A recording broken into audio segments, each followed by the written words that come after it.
à tous, quoi de mieux que la semaine sur la sensibilisation mondiale de l'autisme pour faire une vidéo sur ce qu'est l'autisme. Alors l'autisme, c'est quoi? C'est un trouble neurodéveloppemental, ce n'est pas une maladie psychiatrique et encore moins une maladie. L'autisme, c'est un trouble qui se trouve au niveau des connexions neuronales. On l'a de la naissance jusqu'à sa mort, ça ne se guérit pas, ça ne se traite pas si ce n'est par des thérapies comportementales, sauf s'il y a des comorbidités comme les troubles du sommeil, comme la dépression, etc. Et ça rentre dans la sphère du handicap, et oui, depuis 1996. Comment on s'en rend compte? Donc, comme je vous le disais, on dépiste. Alors, un enfant qui a un autisme sévère, on va le voir très tôt. Un enfant qui a un autisme qui passe inaperçu dans la petite enfance, ça arrive très souvent, notamment dans l'autisme sans déficience intellectuelle, où les enfants sont soit diagnostiqués au moment de l'adolescence ou carrément à l'âge adulte. Pour ma part, mon fils a été diagnostiqué le premier à l'âge de 12 ans. J'ai ma fille qui a été diagnostiquée à l'âge de 22 ans.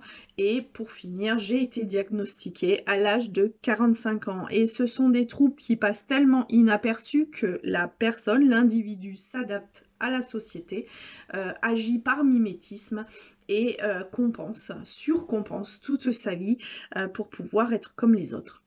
Il y a différentes formes d'autisme. On parle d'autisme avec déficience intellectuelle, on parle aussi d'autisme de Kanner, même si ce terme n'est vraiment plus utilisé. On parle aussi d'autisme sans déficience intellectuelle pour parler de l'autisme Asperger. Et dans la sphère de cet autisme Asperger, on a aussi l'autisme de haut niveau avec les personnes qui ont eu un retard de langage dans la petite enfance, mais qui ont un QI très élevé. Alors aujourd'hui, on milite pour que tous les autistes soient scolarisés en milieu ordinaire. En soi, c'est une bonne chose. Les associations sont très contentes qu'il y ait l'école à partir de 3 ans parce que plus l'enfant est baigné dans un milieu ordinaire, plus il a des chances d'évoluer. Mais ça pose aussi ses propres limites parce qu'il y a des enfants qui ont un autisme qui ne sont pas du tout adaptés au système ordinaire et qui ont besoin d'être en IME, un institut médico-éducatif. Donc c'est très difficile de trouver la jauge. Et en plus, on a un problème en France, c'est qu'on a beaucoup de mal à trouver des AESH. Les AESH, anciennement AVS, sont soit pas assez importantes, et ce qu'on comprend parce que les conditions de travail et leur salaire ne sont pas adaptés, soit dès qu'on en a une, on la mutualise sur 4-5 enfants et c'est vraiment pas adapté pour les enfants qu'elles ont en charge. Donc une fois qu'on a un diagnostic de posé sur l'autisme, bah, c'est très difficile pour des parents d'accepter. Déjà, il faut un cheminement, chacun a son propre cheminement personnel. Il y en a qui acceptent tout de suite, c'est même une libération. Il y en a d'autres, c'est très difficile d'accepter que son enfant est autiste, qui sont très inquiets pour l'avenir et pour l'autonomie.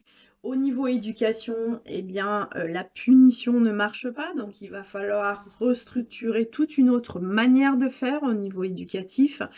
Ce sont des enfants qui ont besoin que leurs parents soient pris en charge en guidance parentale pour mettre en place des accompagnements, pour mettre en place toutes sortes d'outils, de stratégies pour pouvoir élever ces enfants particuliers qui, je le dis, apportent des difficultés, mais aussi apportent tellement de bonheur aux familles, et je tiens à le dire parce que l'autisme, certes, ce sont des difficultés au quotidien qu'on ne peut pas nier, qu'on ne peut pas rejeter, mais c'est aussi du bonheur parce que ce sont des enfants, ce sont nos enfants déjà, ce sont les perles de nos yeux, mais aussi ce sont des enfants qui ont une sensibilité hors du commun.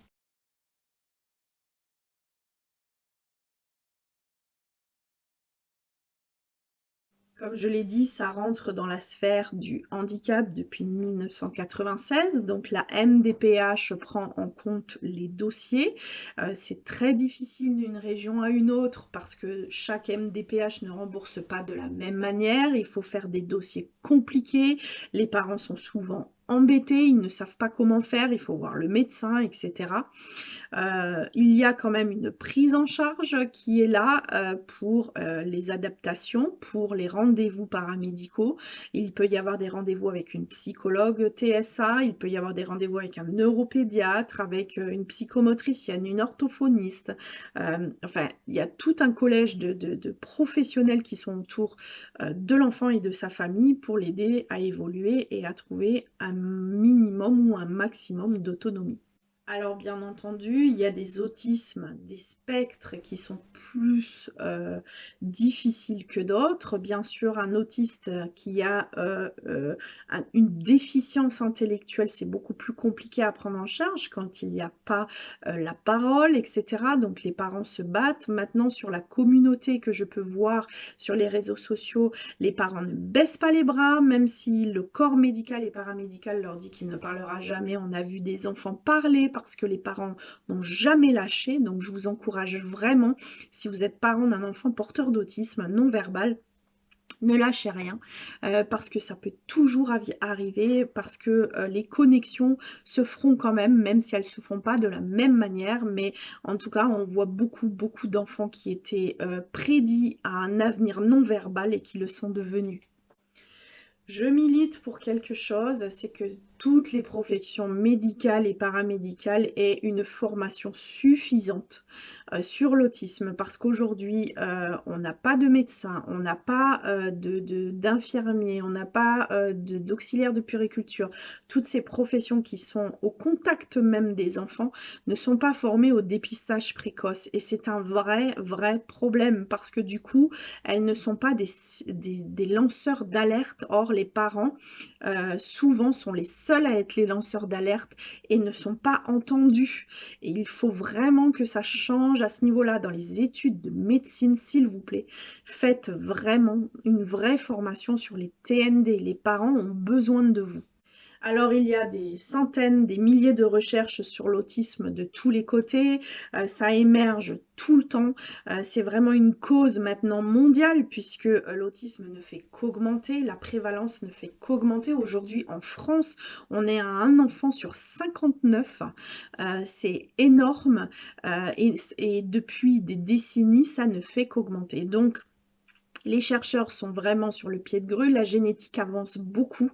Aujourd'hui, on peut déceler des autismes sévères vraiment de manière génétique de manière très importante et prendre en charge justement grâce à la génétique tout le côté comorbidité.